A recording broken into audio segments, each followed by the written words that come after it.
This is Nick with Build Brothers. Started my roofing inspection at 316 Corte Gaoleta out here in Chula Vista.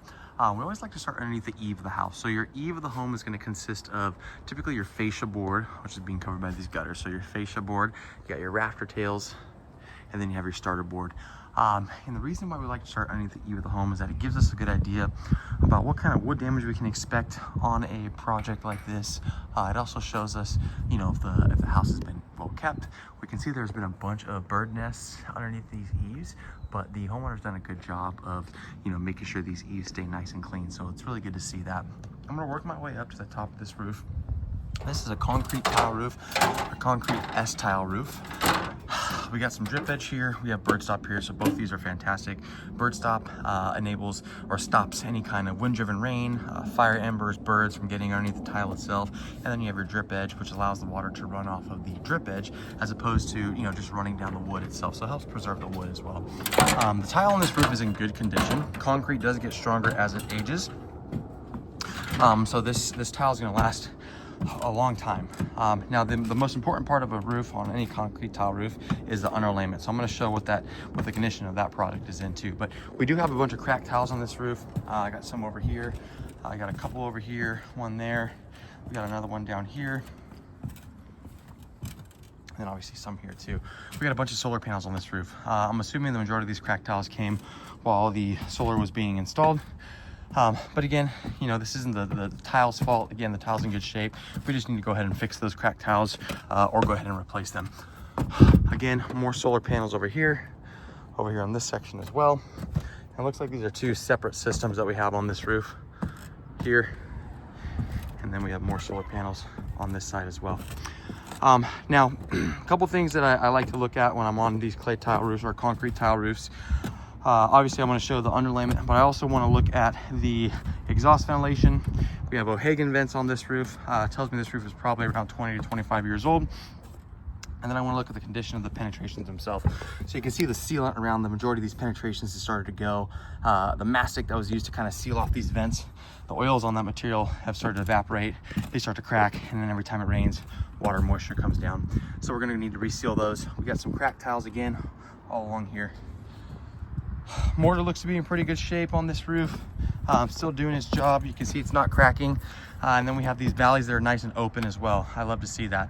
Typically on these newer builds, these valleys are nice and tight. And what that does is it doesn't allow for water to flow as freely off the roof as it should.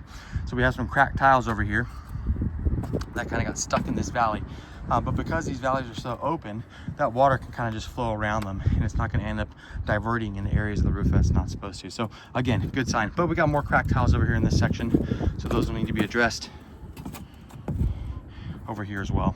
Now, I had a cracked tile right here. I want to pull the tile underneath it just to show what the condition of the underlayment is. And it gives us a good idea of just how old this roof is. So you can see how brittle this underlayment is. This stuff is kind of starting to crack at the moment. It's really brittle. You can see it's kind of just crumbling in my fingertips right now. So, you know, as this underlayment ages, it's going to get a little thinner. Typical, you know, fresh new underlayment is going to be very thick, very gritty, very granular to the touch. We also have some bubbling going on this product. A lot of times what that means is there might have been some moisture underneath this roof when the roof was initially installed. But you know, this underlayment, again, it feels like 20-year-old underlayment. Underlayment is typically going to last anywhere from 20 to 25 years. So I'm not going to say that there's any immediate need to replace this roof, but it will need to be replaced, you know, within the next five years or so, depending on how well it does and depending on, you know, how leak-proof it is. Now, the sealant around these penetrations could definitely use some resealing, and all these cracked tiles need to be replaced and fixed. So what we can do is called a roof tune-up on this roof, where we go ahead and reseal all these penetrations, make sure that they're flashed properly. Again, more cracked tiles over here, more cracked tiles over here. So we'll go ahead and reseal these penetrations to make sure that they're all sealed properly. And essentially what that tune-up is going to do is just prolong the life expectancy of the roof.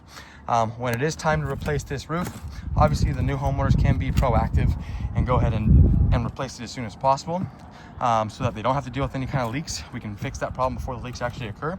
But when it is time to redo this roof, this is a perfect candidate for what we call lift and reset, where we reuse these existing tiles, we lift all these tiles up, we replace all the paper underneath it. We're gonna use a layer of synthetic titanium peel and stick underlayment that comes with a limited lifetime warranty. We'll reseal all the penetrations, add brand new drip edge and bird stop to the roof, new O'Hagan vents just like there are right now. We're gonna have to remove and reinstall all these solar panels, and then once all that's complete, we'll go ahead and add the tiles right back on the roof. Then at that point, they'll have a roof they won't have to deal with again for the next 30 to 35 years or so. But then they also have the opportunity to go with a new tile roof. So I'll go ahead and I'll show the homeowner all these different options.